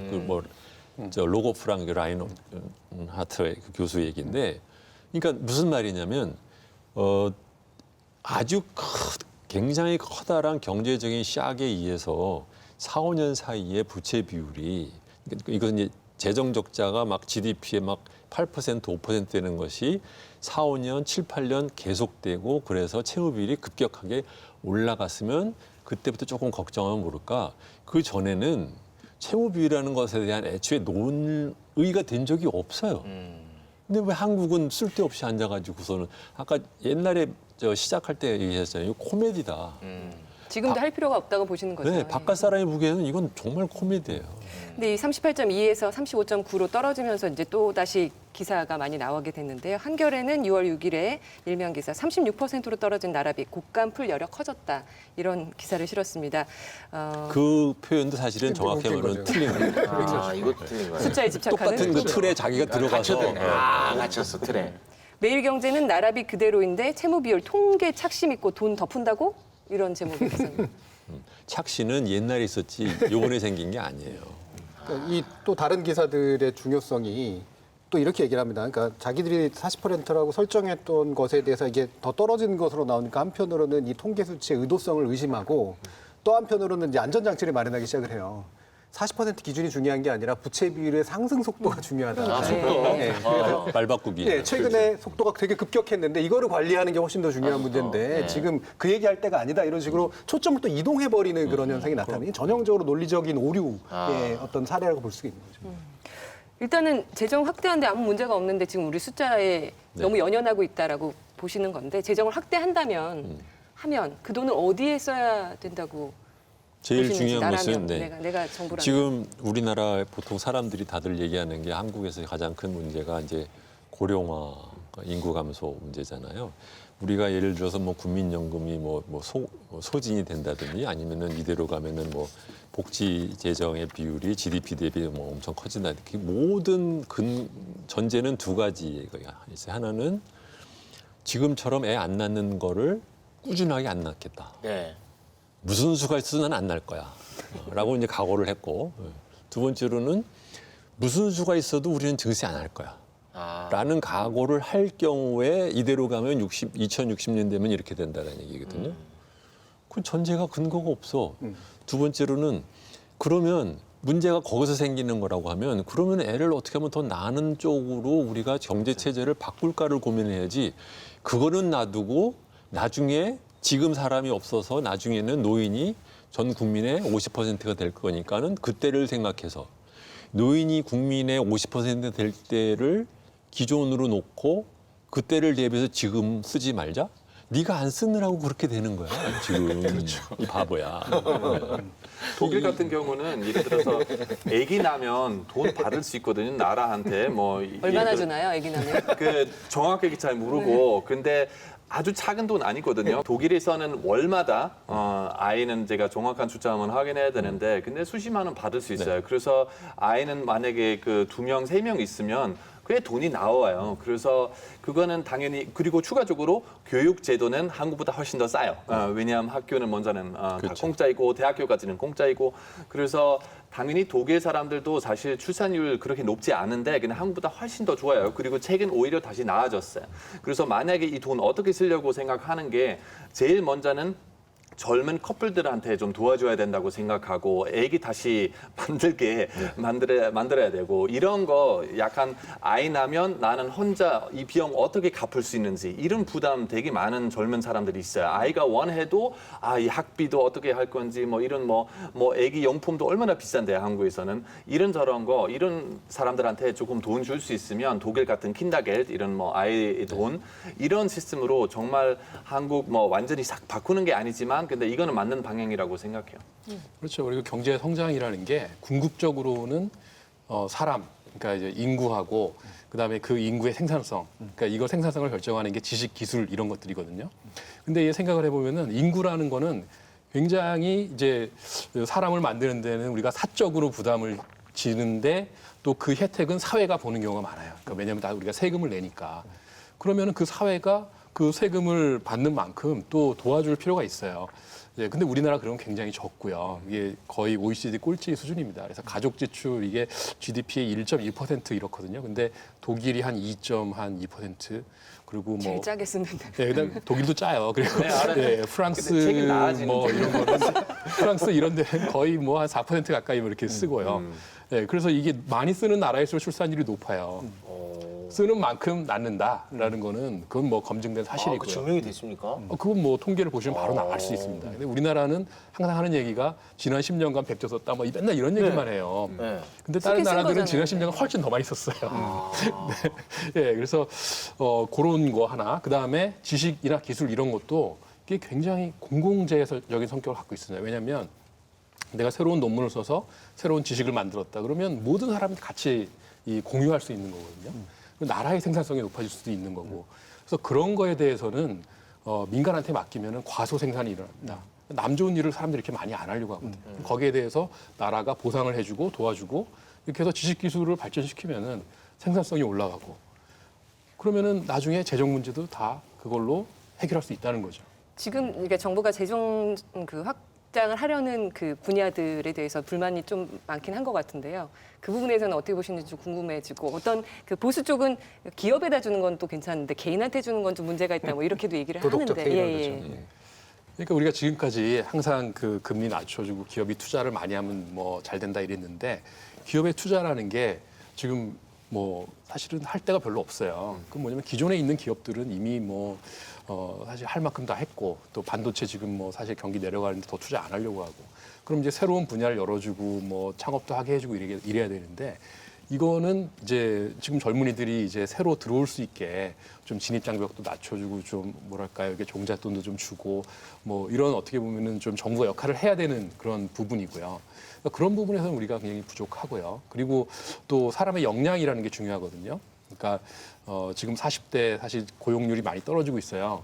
그러니까 뭐 제조업이 약화되면서 많이 이제 노동시장에서 밀려나는데 이분들이 갈 데가 지금 없어요. 그러니까 뭐 자영업밖에 할 수가 없어요.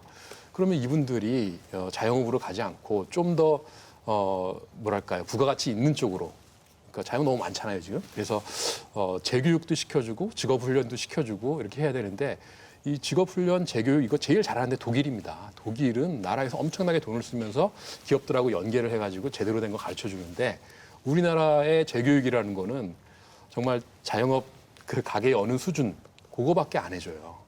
근데 돈을 조금 쓰니까 큰 효과가 없죠. 큰 효과가 없으니까 또 돈을 안 써요. 그러니까 이 틀 자체를 바꿔야 되는 게 지금 큰 과제라고 저는 생각을 합니다. 분명히 지금 우리나라의 정부 프로그램 또는 이제 예산을 보면 그냥 제3자적인 눈에서 봤을 때 낭비적인 요소가 없는 나라가 아니에요. 특히 이런저런 무슨 뭐 진흥한답시고 지원한답시고 쓰는 돈 엄청 많아요. 뭐 예를 들어 벤처 뭐 이런 데다 쓰는 돈, 중소기업 지원하는 돈 뭐 그러니까 쓸데없는 돈 많은 건 있지만 그렇다고 그러니까 그것을 줄일 때까지는 복지나 이런 데 돈을 쓰면 안 된다라고 얘기를 가면 안 되는 이거는 이거대로 회유를 하고 이거는 이거대로 또 늘려야 되는 숙제가 같이 있는 거거든요. 매일경제는 6월 7일자에 한겨레 기사 정면으로 대치되는 기사를 실었는데요. 나랏빛 그대로인데 채무 비율 통계 착시 믿고 돈 더 푼다고라는 기사였습니다. 기사 내용을 좀 보면 전문가들은 그동안 기재부가 강조해온 40%라는 숫자가 중요한 게 아니라 부채 비율 상승 속도를 제어하는 게 핵심이라고 입을 모은다. 경제의 본질적 변화 없이 통계 기준이 바뀌면서 숫자가 떨어졌을 뿐인데 이를 근거로 재정 지출을 더 늘려야 한다고 주장하는 것은 앞뒤가 맞지 않는 것이다. 이렇게 재정 확대에 반대하는 보도를 냈고요. 조선일보는 6월 7일자에 고령사회 진입 당시 국가 채무 독일은 19%, 스웨덴은 28%, 한국은 36%라는 제목의 기사를 통해서 국가 채무는 증가 속도와 증가 폭이 중요한데 정부의 적극적인 돈 풀기 기조와 경제 성장률 둔화 상황을 감안하면 현 정부 말에는 40%를 넘을 가능성이 높다고 재정학자들은 우려하고 있다.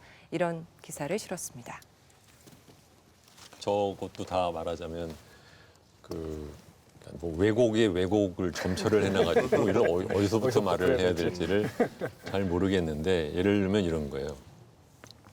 여전히 40% 갖고 맨날 노래한다라는 거를 이제 자치를 하더라도 뭐냐면 작은 숫자에서 시작을 하면 똑같은 재정 적자를 일으켜도 채무 비율이 올라가는 속도가 높아요. 우리나라가 채무 비율 올라가는 증가 속도가 높은 가장 큰 이유는 과거의 채무 비율이 낮았기 때문에 그래요.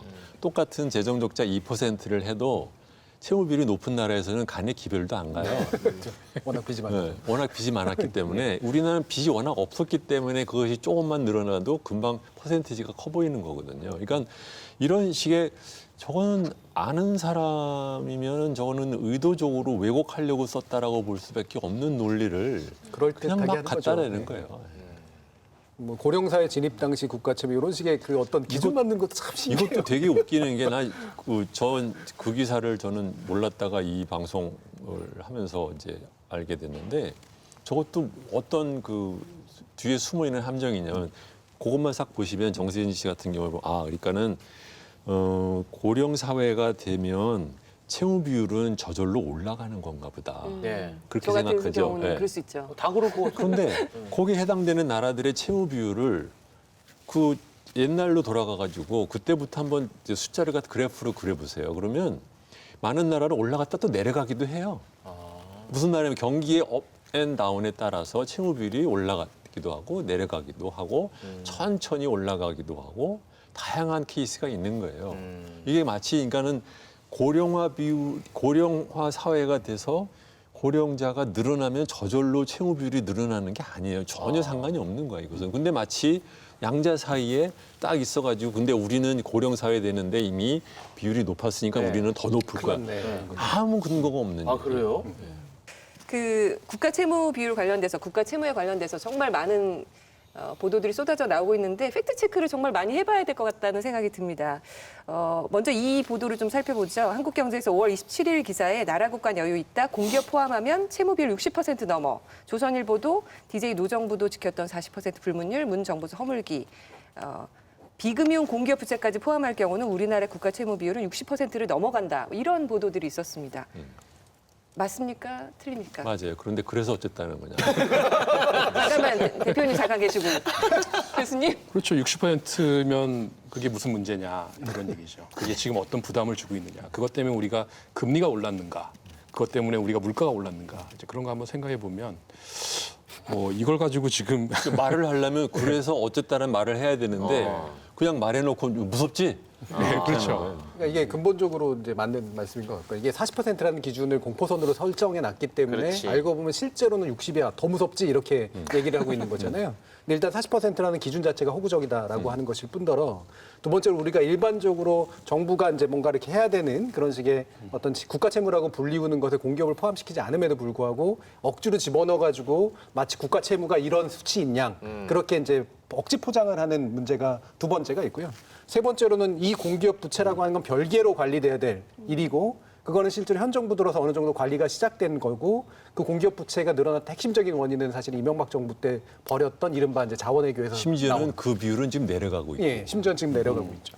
그리고 한국 사람들 워낙 그 레이팅 좋아하니까 사실 그 세계적으로 그 레이팅하는 그 투자 환경 얼마나 안전한 환경인지 뭐 무디도 있고 피치 뭐 스탠더드 앤 푸어 다 한국 다 AA 레이팅 있거든요. 뭐 일본보다도 좋아요. 거의 완전히 탑 레이팅인데요. 뭐 이보다 더 좋은 레이팅 있는 나라는 별로 없어요. 그래서 만약에 지금 한국 여기 기자들만큼 생각하는 만큼 여기 위험한 거의 폭발 곧 뭐 망할 나라 된다면 절대 이런 레이팅 나올 수 없어요. 근데 조선일보는 5월 20일자에 수출로 먹고 사는 한국 국가 채무 40% 넘으면 신용 등급 하락 위험 이런 기사를 냈거든요. 전혀 근거 없어요. 기사 좀 읽어드릴게요. 네. 우리나라가 선진국에 비해 국가 채무 비율이 훨씬 낮은데도 국가 채무 비율 40% 돌파를 걱정하는 데는 특별한 사정이 있다. 수출로 먹고 사는 우리나라는 재정 건전성을 철저히 유지해야 국제 신용도를 유지할 수 있다. 이런 내용의 기사였습니다. 근데 수출로 먹고 사는 거랑 예. 신용도랑 뭔 상관이지? 그러니까 이게 그 뭐 국제 신용도라는 게 정확하게 얘기하면은 국채의 신용도입니다. 국채. 그러니까 우리나라 국채의 등급이 굉장히 높아요. 그래서 미국, 독일 다음 정도 레벨이 아닌가 생각이 되고 일본이나 중국보다 높습니다. 그러니까 국채가 이렇게 신용도가 높은 거는 국채가 많지가 않고 재정이 뭐 흑자를 자꾸 많이 내니까 이렇게 되는 건데 근데 신용 등급이 좋으면 뭐합니까? 팔지도 않는데 그죠? 좋은 상품을 갖고 있는데 내가 좋은 상품이 있는데 안 팔아요. 그러니까 그걸 팔면은 굉장한 이득을 얻을 수 있는데 안 팔아서 이렇게 지금 비싸진 거다. 이게 생각이 되고 그게 그리고 신용 등급이 네. 별로 맛이 없어요. 먹어봤자 아무 맛도 없어.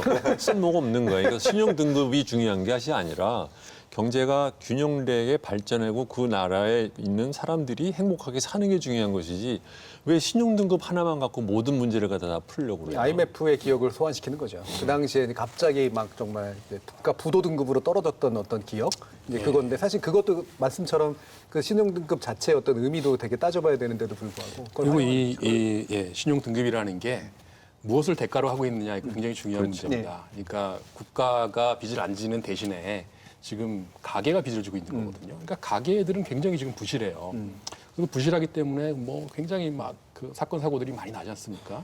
이걸 대가로 해서 지금 우리가 좋은 그 국제 신용도를 유지하고 있다. 그러니까 정확히 균형 잡힌 시각에서 봐야죠. 언론이 보니까 저에 대한 속성을 너무 잘 알고 있는 것 같아요. 혹할. 저를 탁탁 그 패부를 찌르는 듯한 나를 자극시키는 만한 거를 많이 갖다 붙이셨네. 근데 들어보니까 또 다시 괜찮아졌습니다. 재정 확대에 반대한 언론들은 국가 채무 비율이 우리보다 상대적으로 높은 일본과 미국은 기축 통화국이기 때문에 우리나라 그렇지. 직접적으로 비교하는 것은 무리다 이런 주장을 하거든요. 그래서 한국경제에서 이런 기사를 실었습니다. 아니, 근데 사실 기사에서 이 얘기는 우리나라가 이제 빚을 낼 때 달러 표시로 빚을 내거나 엔화 표시로 빚을 내면 이 말이 맞는 말이죠. 근데 우리가 달러 빚을 내는 게 아니고 원화로 빚을 내지 않습니까? 그러니까 뭐 게다가 또 우리나라가 대외 채권이 순채권국이잖아요. 그래서 외국 사람한테 빚을 지는 건 또 아니에요. 그러면 우리나라 사람한테 원화로 빚을 내는데 우리나라 국민들이 나라한테 달러로 주세요 이렇게 얘기하지는 않잖아요. 그러니까 IMF 위기가 터졌던 것은 그 당시에 우리나라의 은행들과 기업들이 외채를 지나치게 자기의 이 수익성에 비해서 많이 빌려왔기 때문에 거기서 생긴 문제잖아요. 지금 말씀하시는 것처럼 국채는 한국 돈으로 발행을 해서 한국 사람이 사고 있어요. 근데 무슨 그러니까 기축 통화국 운운하는 거는 의미가 없는 얘기네요. 한국 국채. 야 여기 또 빠져들었어요 제가. 그러니까 말하자면 잘 모르는 사람한테 그러니까 이거 말해서 논박하면 슬쩍 얘기 받고 맞아. 요거 받고 오면 또 요걸로 받고 계속해서 도망 다니는 거예요. 거기 질질 끌려다녔어요.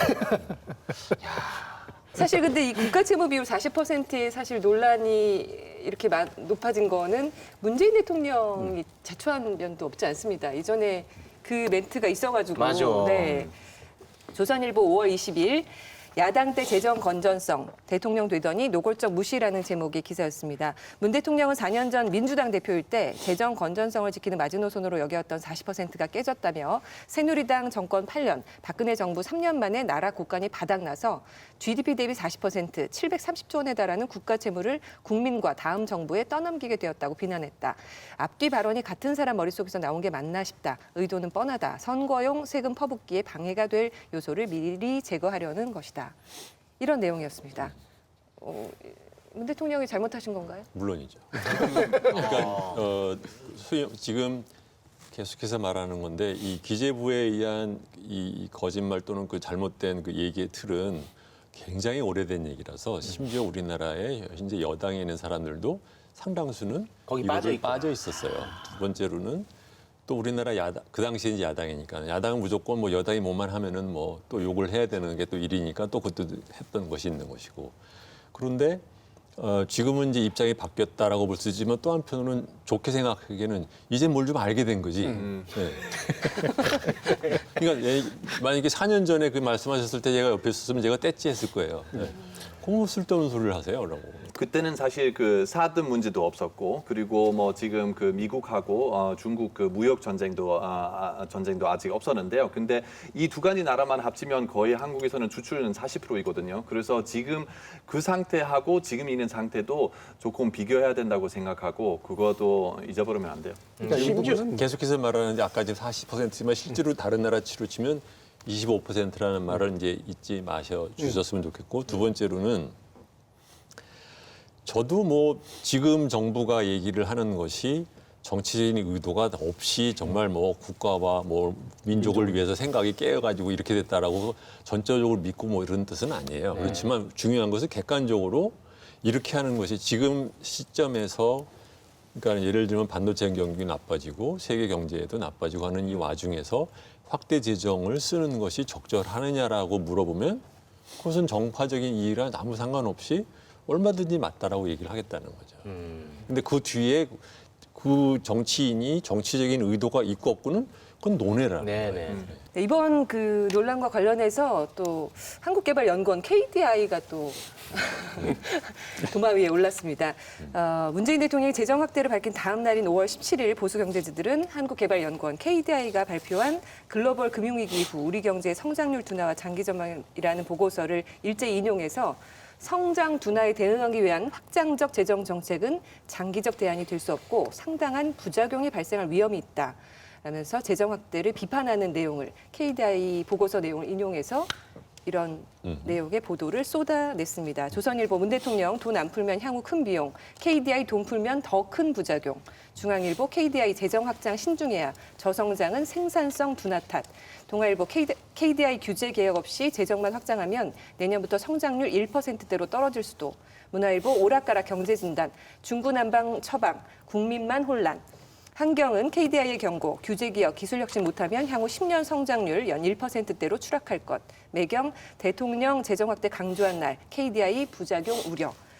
서울경제는 KDI, 한국경제 일시적 아닌 추세적 하락. 이런 제목의 기사들을 냈습니다. 이거는 어떻게 봐야 될까요? KDI의 보고서 내용. 그 보고서 두 가지로 나눠서 얘기를 하는 게 좋을 것 같아요. 하나는 뭐냐면 첫 번째로는 언론이 그 보고서에 있지도 않은 내용을 자기들 식으로 막 부풀려 가지고서는 제어잡고 내용을 갖다 막 만들었다. 그래서 그 보고서를 보면 그런 식으로 쓰지 않았다라는 것. 두 번째로는 그 보고서 내용은 사실 또 어떻게 보면은 너무 공자님 말씀 같은 얘기라서 대단한 이렇게 정책적인 시사점이 있는 것도 아닌데 그거를 그 시점에 내놔 가지고 말하자면 일종의 뭡니까 저 무슨 오얏나무 밑에서 바꿔 쓴 것처럼 네, 그런 식으로 일이 벌어졌다라는 거죠. 그렇죠. 이게 사실 이 보고서가 장기적으로 우리나라 성장률이 떨어질 수 있다 이렇게 이제 뭐 예측을 한 건데 그 예측이라는 게 사실은 이제 몇 가지 가정에 이제 근거를 하고 있는 거죠. 그래서 뭐 생산성이 뭐 빨리 떨어지냐, 뭐 적게 뭐 느리게 떨어지느냐, 뭐 여러 케이스에 대해서 이제 이렇게 될 것 같다, 저렇게 될 것 같다 이렇게 얘기한 건데 그거하고 사실 뭐 재정 얘기하고는 사실은 별로 연결이 잘 안 돼요. 그러니까 뭐 이걸 쓰신 분께서 자기 평소에 생각했던 거를 그냥 뭐 가볍게 넣었을 수도 있는데 그것이 마치 이제 어떤 엄밀한 분석에 의해서 나온 뭐 결론인 것처럼 그렇게 이제 비춰진 뭐 그런 측면이 있죠. 예. 한국경제가 지난 11일 일면 기사에 나랏돈 퍼주는 정부, 이대로는 그리스처럼 파탄 이런 제목의 기사를 냈습니다. 그리스가 1981년 최저임금 대폭 인상, 연금 수령액 인상 등 선심성 정책을 잇따라 내놓으면서 2010년 국가부채 비율이 146%까지 치솟았고 IMF 구제 금융을 받은 신세로 절약했는데 문재인 정부의 재정 확대 정책이 1981년 그리스와 닮았다는 지적이 나오고 있다. 그리스가 과잉 복지로 국가 위기를 맞게 됐다. 야. 이런 내용의 보도였습니다. 자기 사실 이 그리스는 저도 참 옛날부터 이제 그 눈여겨 봤는데요. 근데 이런 얘기는 진짜 많이 진짜 돌아다니잖아요. 이 굉장히 이게 많은데 이게 사실은 독일의 책임이 큽니다. 그러니까 맞습니다. 갑자기 독일이요? 왜냐하면 그 책임이 우리가 그 그리스가 복지 많이 해서 망했다 그러는데 네. GDP 대비 사회 지출 뭐 이 비중을 보면은 그리스보다 독일이 더 높아요. 그러니까 복지는 독일이 더 돈을 사실 많이 쓴 거예요. 근데 문제는 뭐냐면은 그리스가 이 복지를 이제 하면서 독일 돈을 빌려다가 복지를 한 거예요. 자기 증세를 하지 않고. 그렇죠. 그러니까 남의 나라 돈을 쓰다가 그 이제 어떻게 보면은 그 파탄이 된 건데 이 남의 나라 돈을 쓰게 된 게 또 보면은 유로화가 있어서 그렇게 된 거예요. 그러니까 옛날에 이제 뭐 그리스 돈은 뭐 만약에 남의 나라 돈을 너무 많이 빌려다 쓰면은 이 돈의 가치가 떨어져 가지고 그게 굉장히 힘들게 되고 또 그리스 돈의 가치가 떨어지면 그리스가 수출을 또 많이 할 수 있거든요. 그렇게 해서 그냥 균형을 잡아가는 이 메커니즘이 있는데 유로로 통일을 해버리니까 이제 싼 비용에 아주 쉽게 이제 돈을 빌려다 쓰는 거예요. 그리고 독일은 또 수출이 막 늘어나는 거예요. 왜냐하면 독일은 옛날 같으면은 이제 경상도 흑자가 많으면은 독일 돈의 가치가 높아져가지고 다른 나라 사람들이 독일 물건을 못 사요. 근데 이제는 뭐 우리도 독일 차 굉장히 많이 타고들 있지 않습니까? 유로가 퍼지니까. 그러니까 예, 그러니까 이제 독일은 막 돈이 쌓이고요. 그럼 독일 분들은 근데 또 쓰질 않아요, 잘. 그래서 예, 그러니까 이거를 빌려주는 거예요. 누구한테 빌려주냐면 그리스, 이탈리아, 뭐 스페인 이런 나라들한테 빌려주니까 여기서 또 싸게 빌려준다니까 좋다고 쓰다가 그걸로 이제 복지를 한 거고. 근데 이제 독일 사람들이 보니까 얘네들 좀 너무 방만한 것 같아. 이제 돈 좀 갚으세요 하니까 못 갚겠는데요. 이렇게 하니까 이제 갑자기 이제 파탄이 된 거죠. 근데 우리는 그거를 갖다가 결국은 사실 이제 환율의 문제이기도 하고요. 경상수지의 문제이기도 하고 이제 어떻게 보면 통화 시스템의 문제이기도 한데 이거를 그냥 단순히 복지의 문제다 이렇게 얘기를 하는 거고요. 그리고 그리스에 뭐 사람들이 논다 이런 얘기 되게 많이 하는데 이 노동 시간으로 따져보면은 그리스 사람들이 세계 몇 번째로 굉장히 일을 많이 합니다. 독일 사람보다 일 많이 합니다. 근데 이 재밌는 거는 이 독일 분들이 그리스에 가서 놀아요. 그러니까 그리스에 가보면은 독일 사람들이 놀고 있는 거예요.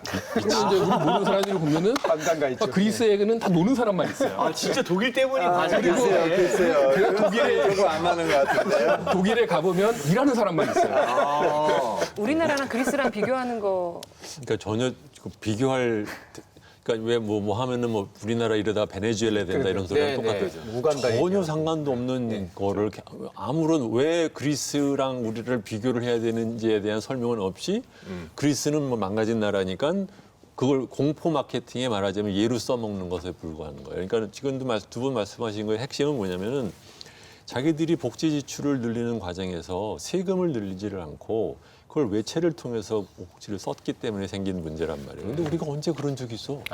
그러자는 사람도 없어. 근데 왜 쓸데없이 그 얘기를 하냐는 거예요. 근데 더 중요한 건 네. 그러니까 외국에 대한 편견을 활용한다는 거죠. 사실 그런 이건 거죠. 대단히 그러니까 사려 깊지 못한 방식의 대단히 무책임한 보도 양식이에요. 이거는 그리스가 만약에 외교적으로 뭔가 문제 삼으면 사실 약간 할 말도 없는 그런 거거든요. 그러니까 그리스가 파탄했다라고 하는 걸 너무나 당연하게 찍어놓고 우리가 이런 식으로 가면 이렇게 망한다라고 하는 모욕적인 발언들을 한 거잖아요. 문제를 정확하게 비교한 것도 아니라 이런 방식 되게 많고요. 우리가 흔히 남유럽 국가들에 대해서 흔히 갖는 편견, 선입견, 얘네들은 노는 애들. 띵까띵까 돈만 쓰고 복지 이런 식의 것들이고 그 망국을 우리도 똑같이 반복해야 되냐는 식의 태도를 가지고 있는데 현재처럼 글로벌화되고 국제화된 시대에 이런 식으로 언론이 되게 편의적인 남의 나라에 대한 편견과 선입견을 이용하는 보도를 하는 건 대단히 잘못된 일입니다. 그리스 이야기는 그러니까 얼마 전에 이제 한경이 6월 10일자 나랏돈 퍼주는 정부 이대로 그리스처럼 파탄이라는 제목의 기사를 내놨었고요.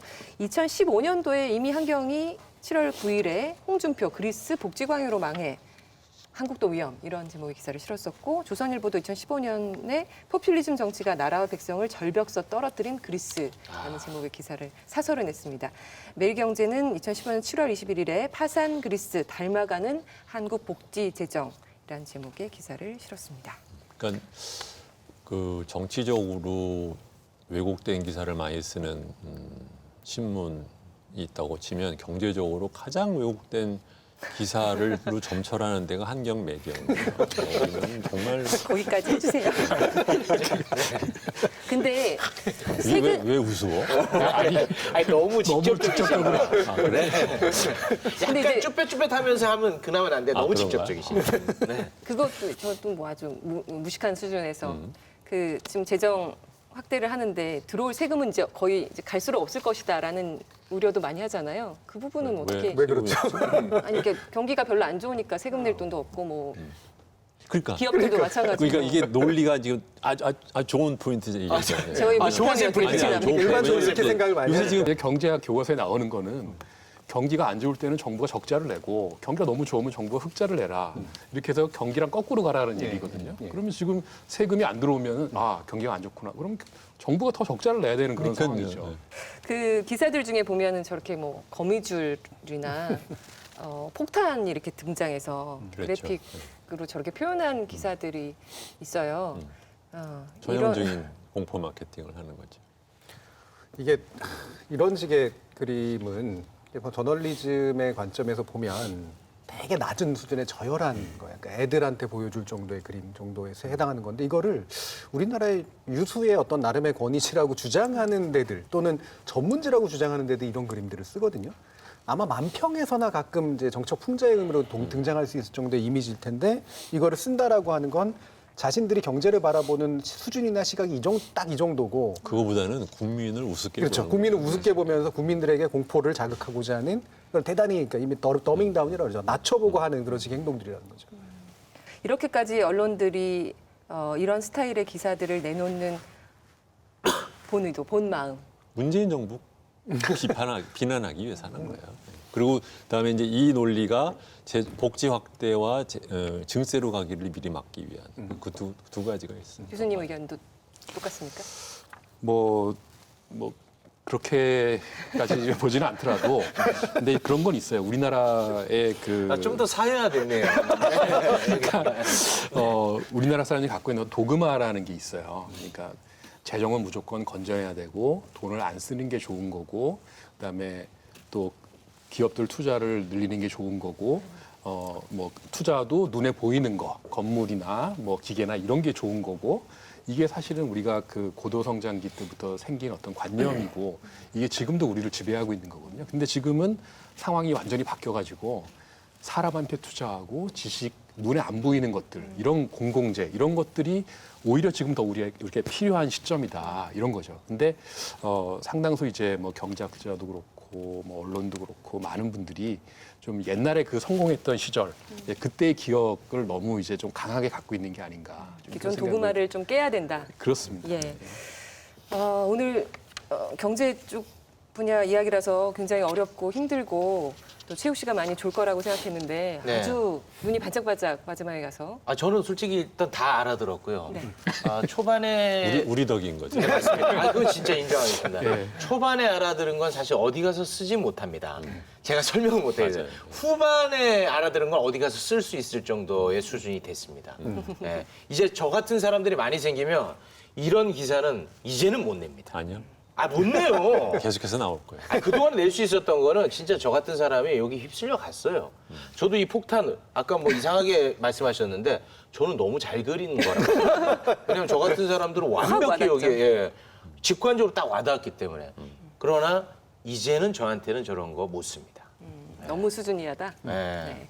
하준교 교수님 오늘 저널리즘 토크쇼 제이 녹화 처음 참여해 보셨는데 힘드셨죠? 그래도 예, 그래도 아주 뭐 재밌었습니다. 네. 하실 말씀 다 하고 가신 건 맞습니까? 꼭 하고 싶은 이야기. 예, 뭐 거의 다 했고요.